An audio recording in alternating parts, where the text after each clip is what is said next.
Himachal news 24/7।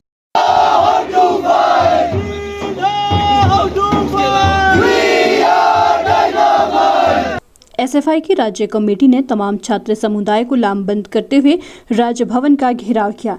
SFI का मानना है कि राष्ट्रीय शिक्षा नीति संसद में चर्चा किए बिना आपातकाल की स्थिति में आरएसएस के एजेंडे को साकार करने के लिए तानाशाही तरीके से थोपी गई है, जिससे आम छात्रों को शिक्षा से दूर करने के साथ साथ वैज्ञानिक दृष्टिकोण से दूर करते हुए उनमें सांप्रदायिक भाव भरने और भगवाकरण करने की नीति केंद्र सरकार द्वारा गढ़ी गई है।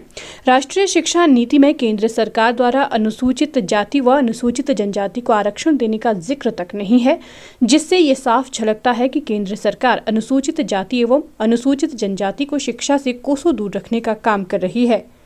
उन्होंने कहा कि एसएफआई का मानना है कि राष्ट्रीय शिक्षा नीति छात्र विरोधी होने के साथ साथ प्रगतिशील समाज विरोधी भी है। साथ ही एसएफआई ने कहा कि हिमाचल प्रदेश विश्वविद्यालय में प्रोफेसर भर्ती में बड़े स्तर पर फर्जी भर्तियां हुई थी, जिसका एसएफआई तब से लेकर निष्पक्ष जांच की मांग कर रही है, लेकिन नई सरकार ने भी इस पर कोई कड़ा रुख नहीं अपनाया है।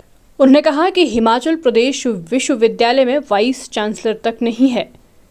विश्वविद्यालय में रिक्त पड़े पदों की वजह से शिक्षा की गुणवत्ता के स्तर में गिरावट आ रही है। उन्होंने मांग की है कि इन रिक्त पड़े पदों को जल्द से जल्द भरा जाए। इसके साथ साथ छात्रों के जनवादी अधिकार छात्र संघ चुनाव को जल्द से जल्द बहाल करने की भी एसएफआई ने मांग की है। देखिए, पिछले लंबे समय से एसएफआई हिमाचल प्रदेश के अंदर लगातार आंदोलन कर रही है। उसके कुछ मुद्दे हैं, उन्हीं मुद्दों को लेकर हम इससे पहले विधानसभा भी गए थे, उसके बाद राज्य भवन आज उसको लेकर गवर्नर हाउस भी आए हैं। इससे पहले हम शिक्षा मंत्री से भी इसको लेकर मिले थे, सीएम से भी मिले थे, लेकिन उस पर अभी तक सिर्फ आश्वासन मिले। इस पे जो कुछ हमारे मुद्दे हैं वो है राष्ट्रीय शिक्षा नीति, जो आज पूरे देश के अंदर एक बहुत बड़ा मुद्दा बनकर सामने आया है, जिसमें सही मायने में अगर उसको देखा जाए एक जिसको कहेंगे डेमोक्रेसी को ख़त्म करते हुए या जो लोकतंत्र की एक प्रक्रिया है उसको दरकिनार करते हुए राष्ट्रीय शिक्षा नीति को आज हिमाचल या पूरे देश के छात्रों पर थोपने की कोशिश कर रहे हैं। उसका हम लंबे समय से विरोध कर रहे हैं कि राष्ट्रीय शिक्षा नीति को जो है वापस लिया जाए। राष्ट्रीय शिक्षा नीति जैसा एक ऐसा शिक्षा व्यवस्था हमारे देश के अंदर है, प्रदेश के अंदर है, जो हमारे देश के अंदर प्रदेश के अंदर जिस तरह से कैंसर जो है इंसान को धीरे धीरे ख़त्म करता है, धीरे धीरे उसकी जड़ें अपनी मजबूत करता है, उसी तरह राष्ट्रीय शिक्षा नीति जो है वो शिक्षा को धीरे धीरे जो है ख़त्म करने का काम जो है हमारे देश के अंदर जो करेगी। और उसके दूसरा जो बड़ा मुद्दा है, 10 साल हो गए हैं हिमाचल प्रदेश के अंदर एसए जो चुनाव है, छात्रों की जो डेमोक्रेटिक राइट है उसको जो बैन किया गया है। हर बार सरकार बदलती है, कांग्रेस ने उसको बैन किया, उसके बाद बीजेपी सत्ता में आई। बीजेपी ने जब सत्ता में आने से पहले बड़े ज़ोरों शोरों से कहा था अगर वो सत्ता में आते हैं तो छात्र संघ चुनाव को बहाल करेगी, लेकिन 5 साल बीजेपी सत्ता में रही, छात्र संघ चुनाव बहाल नहीं हुए। अब कांग्रेस भी सत्ता में आई, उसने उससे पहले कहा कि हम छात्र संघ चुनाव करवाएंगे, छात्रों की जो डेमोक्रेटिक राइट है उसको बहाल करेंगे, लेकिन सरकार बने हुए लंबा समय हो गया है, लेकिन छात्र संघ चुनाव पर अभी तक कोई चर्चा, कोई बहस जो है लंबे समय से देखने को हमें नहीं मिली है। उसके अलावा जो मुद्दा है हिमाचल प्रदेश विश्वविद्यालय के अंदर पिछले लंबे समय से जो है जो वीसी है, जो चांसलर है, उसकी पोस्ट खाली है, ना उसके लिए गवर्नर सुध ले रहे हैं। पिछले लंबे समय से विश्वविद्यालय को लावारिस छोड़ा गया है।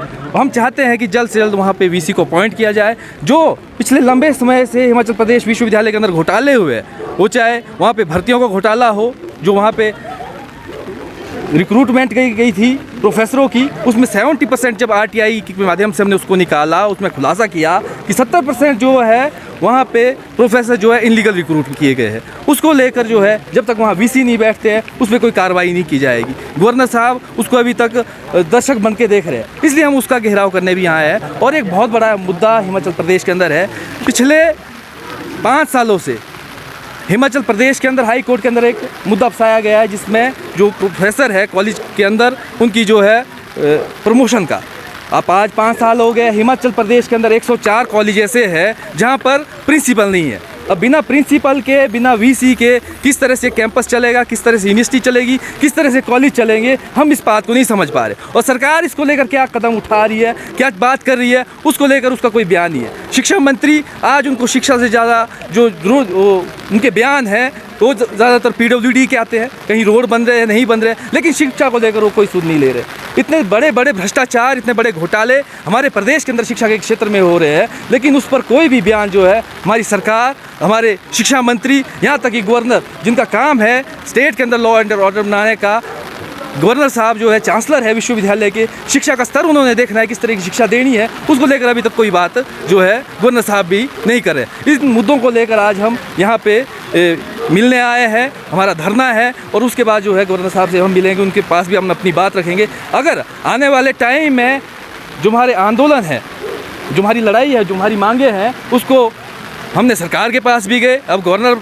महोदय के पास आए, अगर ये भी हमारी मांगों को नहीं सुनते हैं, नहीं मानते हैं, तो मजबूरन जो है हमारे को छात्रों को लेकर शिमला की सड़कों पे उतरना पड़ेगा, प्रदेश की सड़कों पे उतरना पड़ेगा, और इस आंदोलन को जो है तीखे कदम से हम आगे बढ़ाएंगे। हिमाचल न्यूज़ 24/7 के लिए शिमला से लक्ष्मी ठाकुर की रिपोर्ट।